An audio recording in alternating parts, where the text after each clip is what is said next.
Welcome to Thoughtful Planning, the place where real conversation, expert insight, and a touch of humor meet to turn our end-of-life uncertainties into self-assurance. I'm your co-host Santiago, a history buff and a big kid at heart.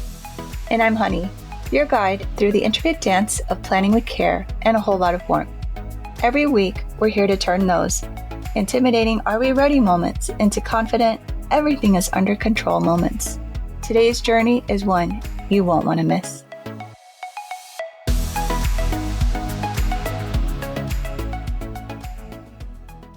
Hi, welcome to Thoughtful Planning. I'm Honey. And I'm Santiago. Going back to my military days, we were always briefed on the pros and cons of power of attorneys and medical directives. Don't give a power of attorney to somebody you don't trust. Make sure that you trust them with all your heart. And for me, I always elected to get a durable power of attorney because I knew that you would always do what's best for us, for our kids. And in my heart, I knew that you'd always do the right thing. So the essential question we have today is, do I need a power of attorney and or medical directives? Another great question, babe. And today is our final installment of our legal mini-series with the guru of estate planning, Shawn McCammon from McCammon Law. If you've been with us since episode 6, you know the drill. We're breaking down complex legal topics. Today, we're tackling medical directives and power of attorneys. Think of these as the emergency kit of your legal life. You hope you won't need them, but they sure are important. If you've missed the earlier episodes, they're just a click away, filled with Shawn's insights. Remember, while we're here to inform, this isn't personal legal advice. For specific guidance, consulting with professionals is always best. Let's get started. So it's great to have you on again, Shawn. Today we're going to explore medical directives and power of attorneys. And we're wondering if a power of attorney or medical directive can help with some of the stories that we're going to be sharing in a little bit. So, but first, before we get to that, can you briefly describe what a power of attorney is and what are the different types of power of attorneys there are? Yeah, absolutely. Thanks for having me again. I know we first talked about some wills and then trust and estate planning. And so one of the vital kind of components that goes along with those kind of foundational documents is this power of attorney concept that you're talking about. And so usually we're talking about a financial power of attorney. We're talking about a medical power of attorney, maybe a living will or physician's directive. And I'll kind of break these down, a medical record release. Earlier, when we talked about wills and trust, we're kind of talking about, hey, what happens to my stuff when I'm gone? But what happens between now and there's a lot of time between now and when I'm gone, right? And there may be just a period of time where I'm laid up for a while or I'm incapacitated, can't make a decision due to injury or sickness or whatever. And so these documents that we're talking about today, those powers of attorney, play a key role in making sure that your affairs can still be managed. Somebody can still make a medical decision for you instead of the court having to get involved and decide who that's going to be. And so that's why when we do, whether it's will or trust-based estate planning for clients, we, as part of our fee that we do, we include a financial power of attorney so that somebody's named as your agent to handle financial issues or talk to third parties and deal with somebody on your behalf in the event that you're not able to, or the medical power of attorney so that somebody has the authority to make a medical decision for you in the event that you can't make your own medical decision. A medical record release so that person has access to your medical records. And then a physician's directive. This is kind of one I feel like there's a lot of not misunderstanding about, but there's just so many different names out there. People will call it an advanced directive or a living will or a physician's directive. Really, this is a document where you state what your preference is related to end-of-life care. Do I want to be hooked up to a machine? Do I not want to be hooked up to a machine? If everything's been tried, I want the doctor to pull the plug. Those are kind of all within that category. So a lot of times, I'll have people come in and they say, I want a living will, but they're talking about a trust. Or, they'll say they want a directive, but what they really are talking about is they want somebody to be able to make a decision for them under a medical power of attorney. So, you kind of have to understand, each area of the country kind of refers to these things as different things. But basically, when you're talking about a financial power of attorney, you're nominating who you want to make financial decisions. With a medical power of attorney, medical proxy, or advanced healthcare directive or something like that, you're saying who can make medical decisions. And then with the physician's directive, you're kind of making an end-of-life care decision or a living will. Sometimes it's called a living will. Okay, so then now that you said that, we initially said power of attorney or medical directive. And the medical directive is really the equivalent to the kind of a physician's directive or legal living will, where you're kind of directing a specific end of life care scenario. If you're in a permanent vegetative state and it's just a machine keeping you alive, this is what I want to have happen in that particular case. I think that's kind of conceptually what a lot of people are thinking about when they're talking about an advanced directive or a physician's directive or a living will. But you still want to make sure you have a medical power of attorney, generally speaking, so that somebody can make medical decisions for you. So it's a they're different two different document. things. And even, yeah, two different things. And then kind of to your point, Santiago, like you were saying, like on the power of attorney side, sometimes people feel like, well, if I sign this power of attorney, am I giving this person carte blanche authority to do whatever? And while sometimes we'll set up a power of attorney for finances to where it's effective immediately, most of the time it's what we call like a springing power of attorney that basically says this power of attorney isn't even effective until a doctor says I'm incapacitated. So it's not like you've given away any authority now. It's just springs into being when and if it's ever needed. Okay. Yeah, we were talking about medical directives and then the life-sustaining treatment documents to give to the hospital and stuff like that, which is quite scary. Yeah, and then some people also want to do like a DNR. Like I've got elderly clients who are sick or whatever, they actually want to have a DNR in place, do not resuscitate. So they've got something that says, if you find me, I don't even want you to try and bring me back, kind of thing. And that's typically a form that would be signed between the patient and the doctor. It's a form you'll get through your physician a lot of times. I still say, a little caveat on that is that if these first responders find you, the fact of the matter is they're worried about liability too, right? So a lot of times they're going to try and resuscitate you because they don't want to be sued for having lost your life, kind of thing. And so I feel like I've got a mixed bag from clients over the years as to whether a DNR was honored or not honored, that kind of thing. Can I ask you a question about that? I saw something online about a bracelet that people wear that says DNR, and I started thinking, well, what if, there's a bunch of what ifs in that, right? Like, what if my husband slipped that on me and I didn't want it? I'm just kidding. But are those even legal? Because I've seen them. Do you know what I'm talking about? A DNR bracelet? Yeah, there's bracelets or there's things that you post on your refrigerator. Each state kind of has some different forms related to that kind of thing. And so you can definitely use those. I think they're tools to try and help ensure that your decision gets carried out the way that you want. I just think in today's kind of litigious society, sometimes the reality is that a first responder might not notice that or might be more concerned about, just making sure you don't die in their care and get sued for that. And so it's a bit of a balancing act. And so I just mentioned that. And talk about the way times are changing.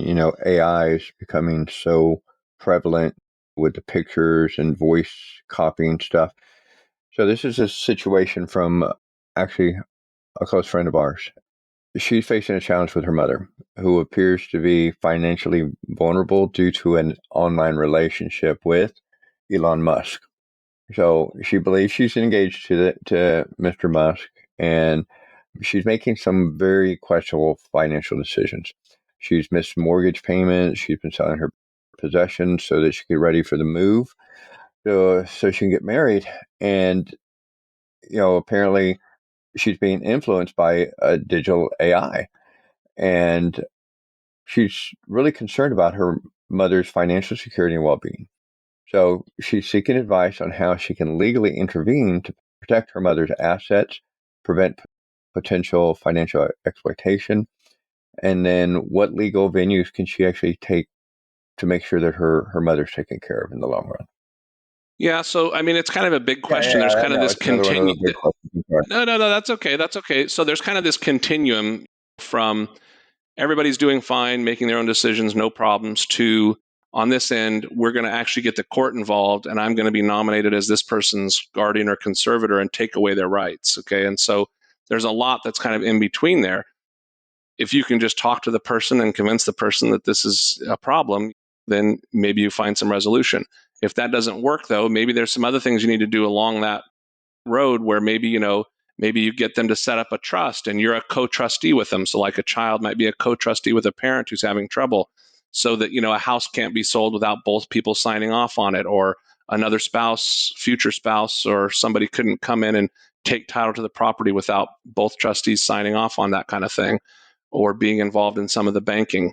So you can do some basic kind of estate planning or setting up powers of attorney where the child is the agent and that's on file with the bank or something like that to help put in some of those protections. But ultimately, you kind of get to a point where, if somebody's not responsive or doesn't want to have anybody else involved or doesn't want to let the child take over or doesn't want them in their affairs, and at some point in time, the dementia or mental status is such that they can really no longer take care of themselves or keep themselves from being exploited by others and financial abuse and elder abuse, things like that from third parties, then the ultimate kind of get involved scenarios where the child might actually have to petition the court to be appointed as their parent's conservator or guardian. It depends on which state you're in, what it's called.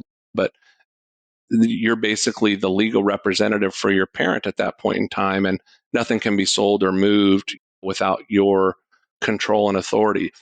It's a kind of a costly road to go down. You have to pay an attorney typically to represent you in filing the petition and being appointed.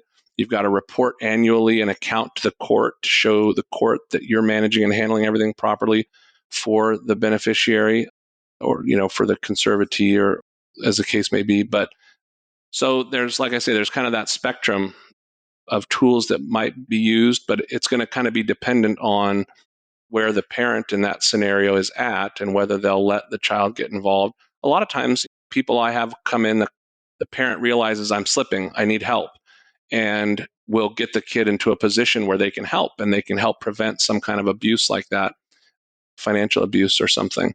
But sometimes they'll come in and there's just no recognition that they need the help. Mhm. And so you might be left with having to get a court involved in something like that. Yeah, that's what we're thinking. But that's a great point about the legal planning. Not only protect you, but protect Elon. Make sure his stuff is squared away. Just saying. Well, here's another situation from another listener, and it's very similar, somewhat similar. So a friend and her brothers, they're increasingly concerned about their father, who seems to be exhibiting memory issues. Despite their concerns and encouragement, their father has declined to visit a doctor, attributing his memory lapses to stress and the demands of caring for his wife, their mother. One of the brothers, who has a nursing background, and the others are particularly worried about their father's well-being. In a situation like this, where a family member may be in denial about potential health issues, what steps can they take to encourage him to seek medical evaluation? And then additionally, what are the best approaches for handling such delicate family dynamics while ensuring the father receives the necessary care and support? Yeah, I mean, maybe the parent in this situation has a trusted attorney or advisor that they could talk to. Maybe the family could go to that person that they trust, bring them into the conversation so that the parent doesn't feel like the children are attacking them or saying that you can't make decisions and they're just worried about being taken advantage of by their children or something like that. So maybe there could be a third party, kind of a mediator that gets brought in that kind of situation. I've done that for some parent-child issues, where the parent trusts me, the child trusts me. And so we can kind of say, this is the realities of the situation, and let's get a doctor's note. And if the doctor's note says you're good to go, great.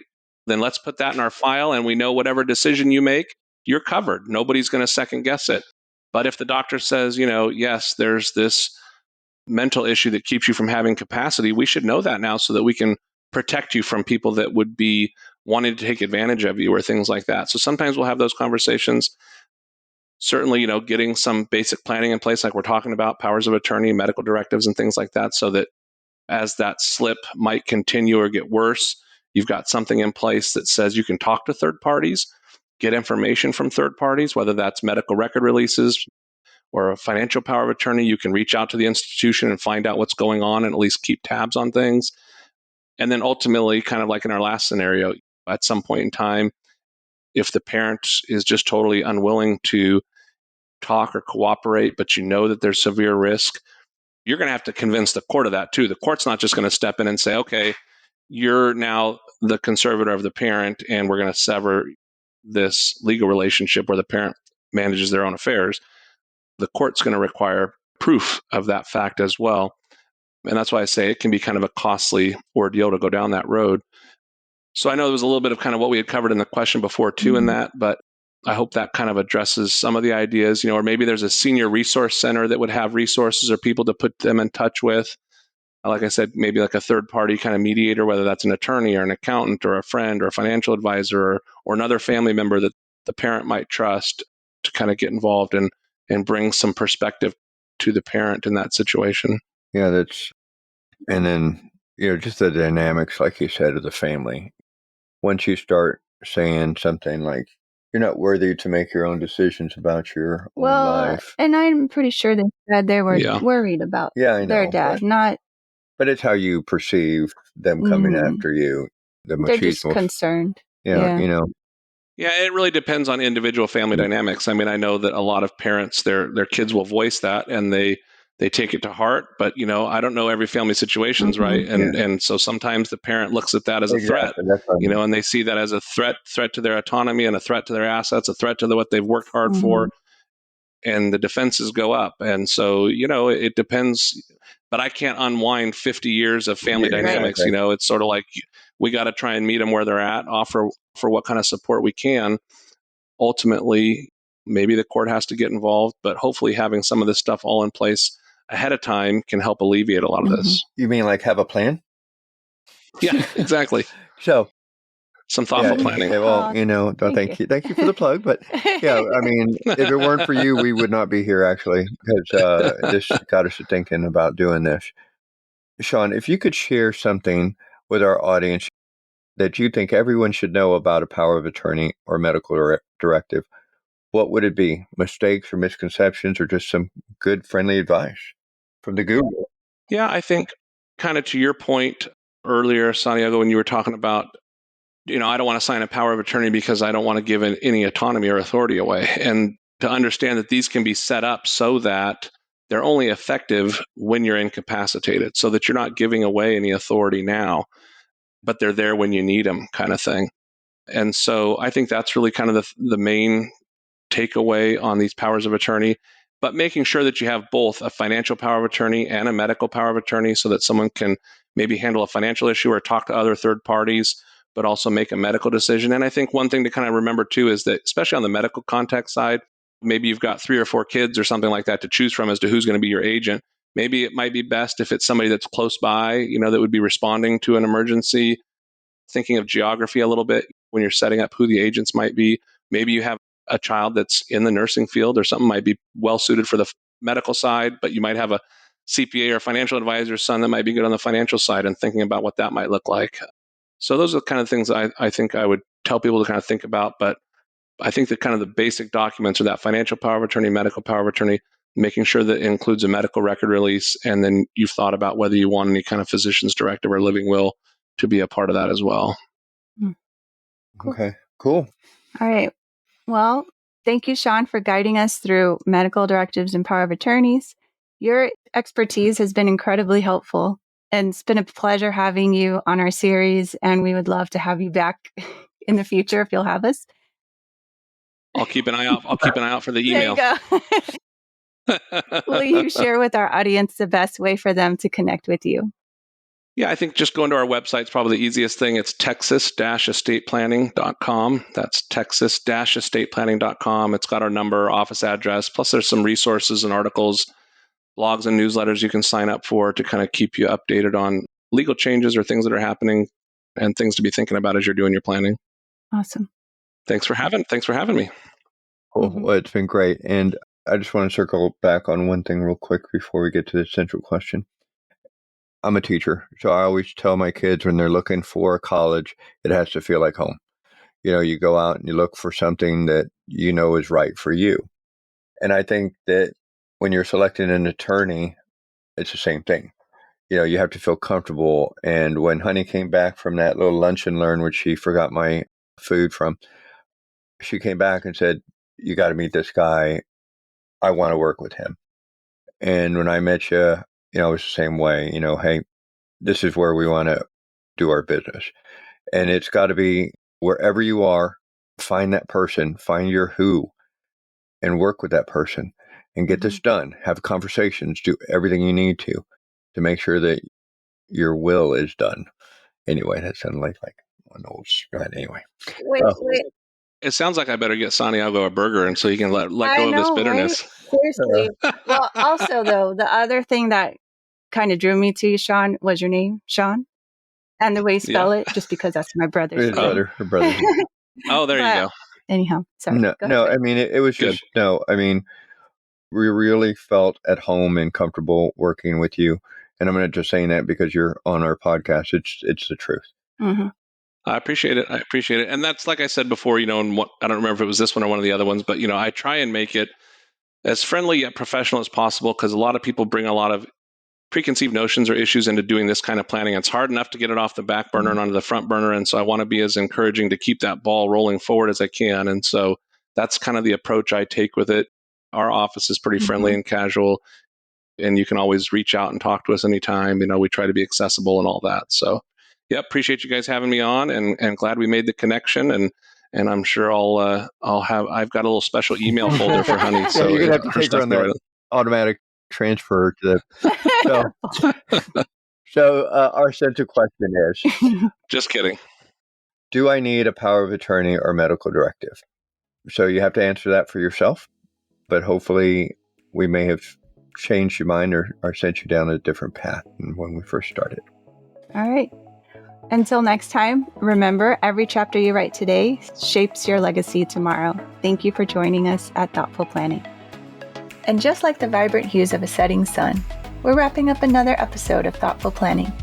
Every shared story and insight is a step closer to turning uncertainty into celebrations of preparedness. Absolutely. And to our listeners, remember that every surprise that comes our way is an opportunity to grow, adapt, and learn. Stay tuned for more stories, expert insight, and of course, a touch of wit in our next episode. We're not just co-hosts, we're fellow travelers on this journey. For more information on additional resources, which will help you take the next step in planning, look for the link in the show notes for our membership. Join us next time for another episode of Thoughtful Planning. Until then, keep living, laughing, and loving every moment.